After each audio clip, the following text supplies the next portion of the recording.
Apa kabar kalian semua? Semoga kalian dalam keadaan sehat dan tentunya penuh semangat. Nah, pada video kali ini kita akan belajar mengenai cara membuat jurnal umum. Namun, mula-mula kalian perlu tahu apa sih itu jurnal umum dan apa kegunaannya. Jadi, jurnal umum merupakan buku harian tempat mencatat semua transaksi-transaksi yang terjadi dalam perusahaan secara sistematis dan kronologis. Pencatatan dilakukan berdasarkan bukti-bukti dengan menyebutkan akun yang akan didebit dan dikredit. Jadi untuk bukti transaksi dalam jurnal itu meliputi nota, kwitansi, dan lain-lain. Dan prosesnya disebut menjurnal atau journalizing. Kemudian apa sih kegunaan jurnal itu? Jurnal itu digunakan untuk menjembatani pencatatan transaksi dari buku harian ke akun buku besar dan mengontrol keseimbangan jumlah debit dan jumlah kredit. Setelah kalian mengetahui arti dari jurnal umum dan kegunaannya, maka kalian juga perlu mengerti bagaimana mekanisme debit dan kredit. Berikut adalah tabel analisis mekanisme debit dan kredit, di mana apabila harta bertambah maka akan dicatat di sisi debit dan apabila berkurang maka dicatat di sisi kredit. Dan juga akun utang apabila bertambah ada di sisi kredit dan apabila berkurang dicatat di sisi debit. Apabila modal bertambah maka dicatat di sisi kredit dan apabila berkurang maka dicatat di sisi debit. Kemudian, apabila akun pendapatan itu bertambah, maka dicatat di sisi kredit, dan apabila berkurang, dicatat di sisi debit. Kemudian, untuk akun yang terakhir atau kelima, apabila akun beban itu bertambah, maka dicatat di sisi debit, dan apabila berkurang, maka dicatat di sisi kredit. Ada cara cepatnya nih, agar kalian dapat dengan mudah menentukan debit dan kredit pada akun-akun yang terkait. Nah, 5 akun besar dalam akuntansi kalian ibaratkan 5 jari kalian, di mana pada ibu jari kalian anggap di sini adalah akun harta, dan di sini akun hutang, modal, pendapatan, dan beban. Jika kita cermati sesama, pada akun harta dan juga beban memiliki saldo normal yang sama, atau jika saldo mereka bertambah, maka sama-sama berada di sisi debit. Dan apabila saldo harta dan beban berkurang, maka dicatat di sisi kredit. Untuk ketiga akun ini, yaitu utang, modal, pendapatan, apabila saldo mereka bertambah, maka dicatat di sisi kredit. Dan apabila ketika akun ini saldonya berkurang, maka akan dicatat di sisi kredit. Nah, jadi kalian dapat dengan mudah menentukan akun debit dan kredit dengan menggunakan 5 jari kalian. Agar kalian lebih memahami dan lebih mengerti mengenai pembuatan jurnal umum, maka di sini terdapat contoh soal, tabel analisis, dan juga format jurnal umum. Tabel analisis di sini bertujuan agar kalian dapat dengan mudah menganalisis debit dan kredit pada transaksi yang terjadi. Perlu diingat ya bahwa dalam penulisan format jurnal umum haruslah ditulis dan dicatat secara lengkap.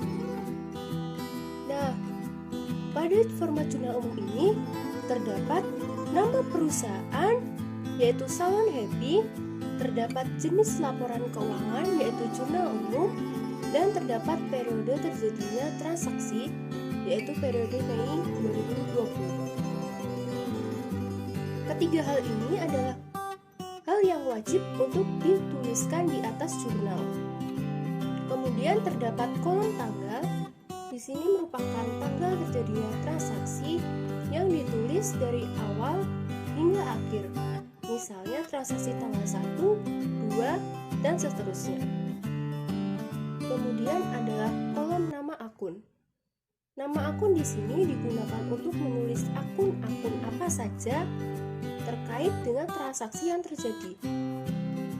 Kemudian kolom referensi atau ref. Kolom ini dituliskan jika kalian sudah membuat buku besar. Jadi jika kalian baru membuat jurnal umum, kolom ini dikosongkan saja. Kemudian kolom debit dan kredit. Kolom ini untuk menuliskan nominal pada transaksi yang terjadi. Dan jangan kebalik ya teman-teman, kolom debit berada di sebelah kiri dan kolom kredit berada di sebelah kanan. Langsung saja kita masuk ke contoh soalnya. Nah, untuk memudahkan kalian dalam menganalisis akun, maka kalian perlu mencari kata kunci yang terdapat dalam transaksi. Mutia mendirikan salon bernama Salon Happy. Berikut adalah transaksi yang terjadi pada Salon Happy selama bulan Mei 2020.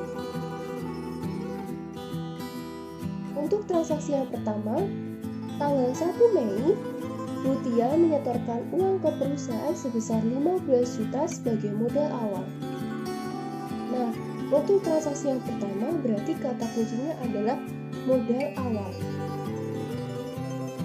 Apabila Mutia menyetorkan uang ke perusahaan, hal itu akan menambah harta perusahaan dan juga menambah modal. Maka di sini kita tulis terlebih dahulu tanggal terjadinya transaksi, yaitu pada bulan Mei tanggal 1. Akun yang didebit adalah kas karena perusahaan akan menerima kas yang berasal dari modal yang disetor Mutia.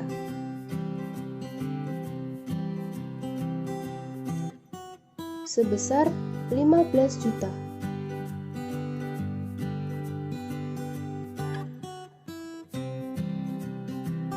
Kemudian yang dikredit yaitu modal. Mengapa? Karena modal akan bertambah. Jika modal bertambah, maka akan dicatat di sisi kredit.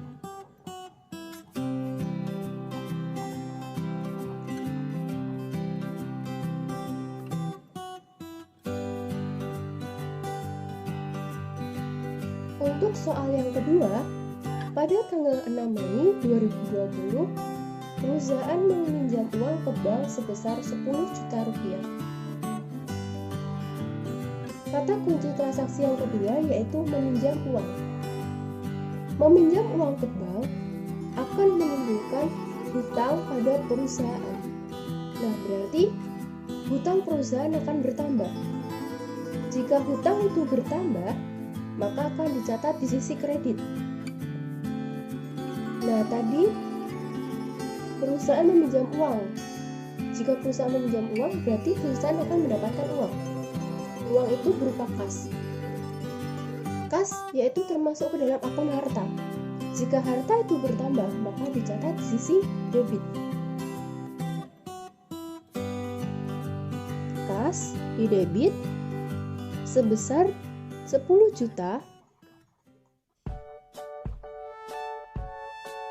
Kemudian yang dikredit adalah utang bank sebesar 10 juta.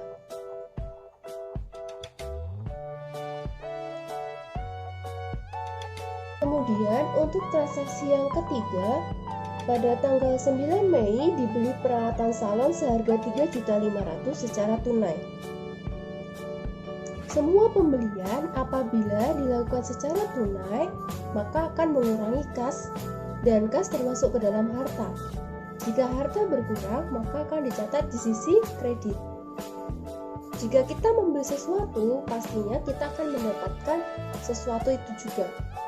Berarti pada transaksi yang ketiga, pada tanggal 9 Mei, kita akan mendapatkan peralatan. Peralatan dicatat di sisi debit karena peralatan merupakan bagian dari harta sebesar 3.500.000. Kemudian yang dikredit adalah kas. Karena kita membeli peralatan menggunakan uang dan uang ini berupa kas sebesar 3.500.000. kita lanjut untuk transaksi yang keempat, yaitu pada tanggal 14 Mei, Mutia mengambil uang kas untuk kepentingan pribadinya sebesar 2.500.000. Maka kata kunci yang dapat kita ambil pada transaksi tersebut yaitu mengambil uang kas untuk kepentingan pribadinya. Apabila Mutia mengambil uang kas dari perusahaan, maka harta perusahaan akan berkurang. Jika harta berkurang, maka akan dicatat di sisi kredit. Dan juga mengambil uang kas untuk kepentingan pribadi itu istilahnya adalah prive. Prive merupakan bagian dari modal. Dan apabila modal itu berkurang, maka akan dicatat di sisi debit. Untuk transaksi yang keempat berarti pada tanggal 14 Mei yang didebit adalah prive karena Mutia mengambil uang untuk kepentingan pribadinya yaitu sebesar 2.500.000 dan yang dikredit adalah kas karena uang perusahaan akan berkurang jika diambil.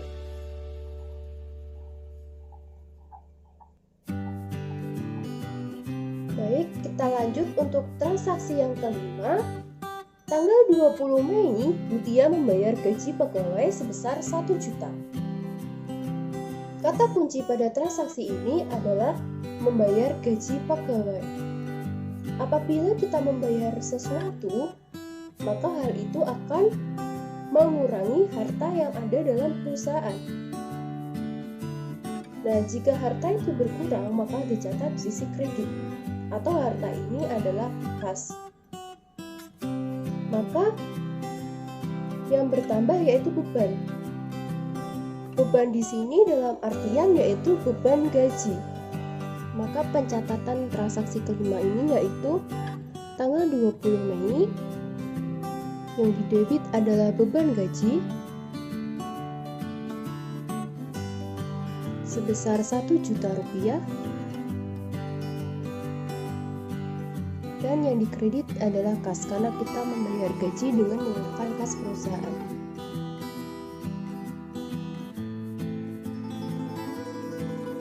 Nah, keterangan di belakang beban ini tergantung pada transaksi yang terjadi. Misalnya, kita akan membayar sewa. Hal itu berarti di sini kita tuliskan beban sewa. Apabila kita akan membayar asuransi, maka di sini dituliskan beban asuransi. Selanjutnya, untuk transaksi yang keenam, yaitu pada tanggal 25 Mei, Mutia menerima pendapatan salon sebesar 4 juta. Kata kuncinya adalah menerima pendapatan. Apabila kita menerima pendapatan, maka hal itu berarti kita menerima uang. Uang di sini berupa kas. Dan kas termasuk ke dalam akun harta. Jika harta itu bertambah, maka dicatat di sisi debit. Proses pencatatan pada transaksi yang keenam yaitu pada tanggal 25 yang didebit adalah kas sebesar 4 juta rupiah dan yang dikredit pendapatan. Mengapa? Karena pada tabel analisis jika pendapatan itu bertambah maka dicatat di sisi kredit.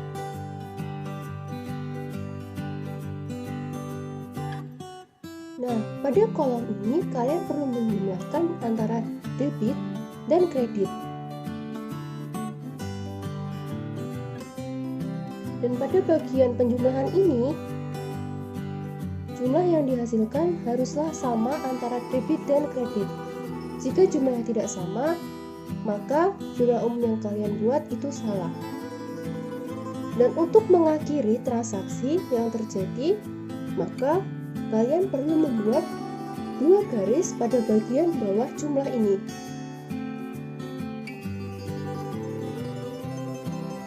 Nah, semoga kalian paham dengan penjelasan jumlah umum yang telah saya jelaskan. Semoga video ini dapat bermanfaat bagi kalian dan tetap semangat dalam belajar. Dan sampai jumpa di video-video berikutnya. Bye-bye.